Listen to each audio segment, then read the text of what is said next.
This is Compass FM, North Canterbury's community radio station. Every Wednesday morning we head towards the Hurunui District Council. Mayor Mari Black. Good morning, Mari. How are we? Good morning, Kerry. Very well, thank you. There's a couple of things that I want to have a bit of a chat to you about in regards to the good news regarding Easter and the influx of visitors to Hanma Springs. Graham Abbott seemed to be pretty happy about that. Yes, it's great to hear Graham speak about strong support across the pools over the weekend. I mean, certainly the weather played its part. You know, there was some beautiful days over Easter weekend for people to enjoy, but good to have strong numbers coming through the pools, you know, and I guess it's just wonderful that people have got the confidence to come out and appreciate and enjoy some of these lovely amenities that we do have across our district. Absolutely, and good luck to everyone who is. We're sort of coming out slowly of restrictions, and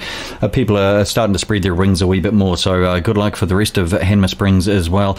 Coming up this weekend, it's another long weekend in regards to Anzac Day, the observance of Anzac Day and the day itself on Monday. Are you going to be out and about on the Monday? Yes, I am. I've been invited to speak in Amberley. They have a dawn service at 6 a.m, so such a privilege to be invited to speak at these days of remembrance, and then I plan to attend a 9 a.m. at Omahi and then 10 a.m. at Waipara. So, yeah, I'd like to be able to pay my respects across the district, but that's physically what I can get to fit in. But I will be missing the 6 a.m. dawn service in Hanma Springs. So if people are in Hanma Springs for the long weekend, I've been to the dawn service in Hanma Springs before, and there's something special about the dawn service. That actually what it really brings that day of remembrance to the fore in the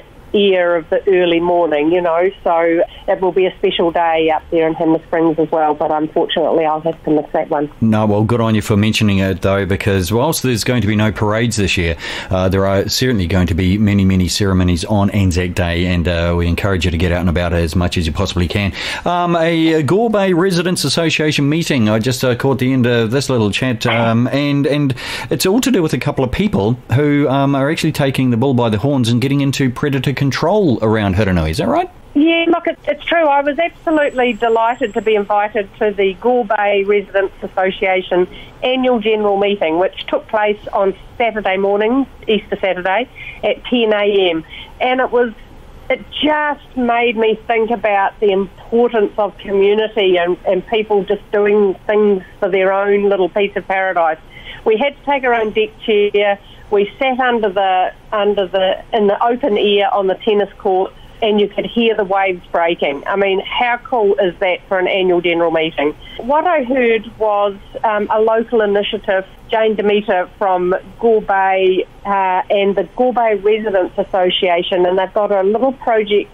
When I say little, I don't mean that, but called Bring Back the Birds. So local people taking the initiative and doing some excellent predator control, you know, and then quite by chance I read this week down in the south end of our district in Amberley, Caroline and Jeff Elliott also doing some predator trapping to achieve that same result, you know, looking after these precious birds, and I think the banded dotterel and the pied stilts are what Jeff and Caroline are doing. So, you know, I just thought, I just love it when people show initiative and they look after the well-being from a different context, and you know, bringing back our native bird life, and it just filled my cup, to be honest. I just thought it was fabulous. Fantastic to hear, Mari, and it's always nice to get a bit of a pat on the back from the Mayor, so well done to those individuals in North Canterbury doing the same thing.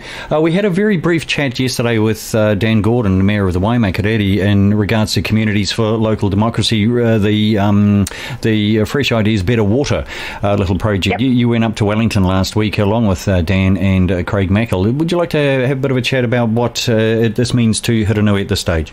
Yes, thank you, Kerry, for the opportunity. Look, it's really important that Communities for Local Democracy continue to advocate for the rights well, actually local community property rights.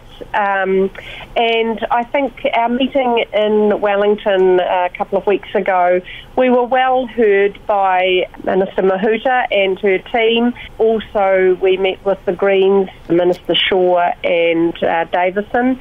And I think that a lot of what we've been talking about, we're not that far apart when on our desires to get better environmental outcomes and better health standards, but actually the importance of our voice is actually continuing to advocate for the rights of our community to retain what intergenerational investments have been made across our district, So I think it's important that we continue to advocate for that desired result, because once it's gone forever, and we lose that context of the history of investment, So yeah, I'm really pleased. I mean, certainly Dan as Deputy Chair with Helen as Chair, they're doing a magnificent job to represent so many people across New Zealand, and it's a wonderful group to be there because we are forward-thinking, we're looking after building our investment and achieving the best result, whilst we absolutely understand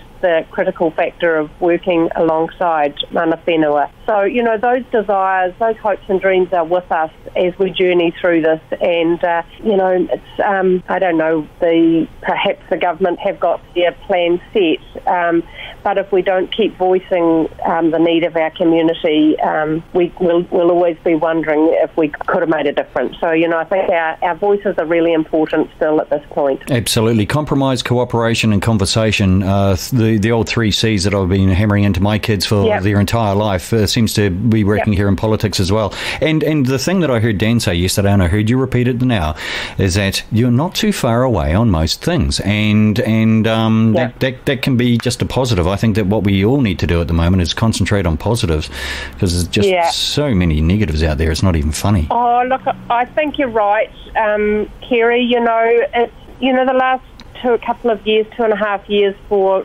all of our communities have been really tough, and in local government, the significance, or the volume and the significance of the reform that we are coping with as a governance body is to meet all of those objectives. But actually, what it's done for people is people are tired, and the COVID fatigue sort of sits on top of that as a cloud.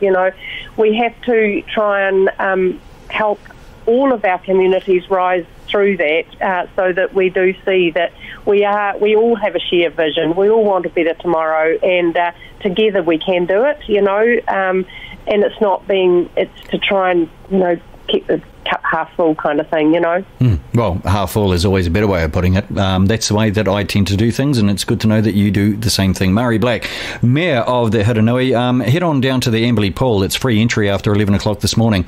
And it's a great asset to Amberley, isn't it? Yes, it is. It's a wonderful asset for the whole community, and it's fantastic. But I actually am coming into Rangiora. I've got a meeting with Dan and the chair of the CDHB, Sir John Hanson. So that'll be good. So looking at health across our district. So really lucky to be able to form those relationships, and they're again better together. Let's have a chat about that next week. Mari Black, Mayor of the Hurunui. Thanks so much. We'll see you again next Wednesday. My pleasure. Thanks for the opportunity. Compass FM.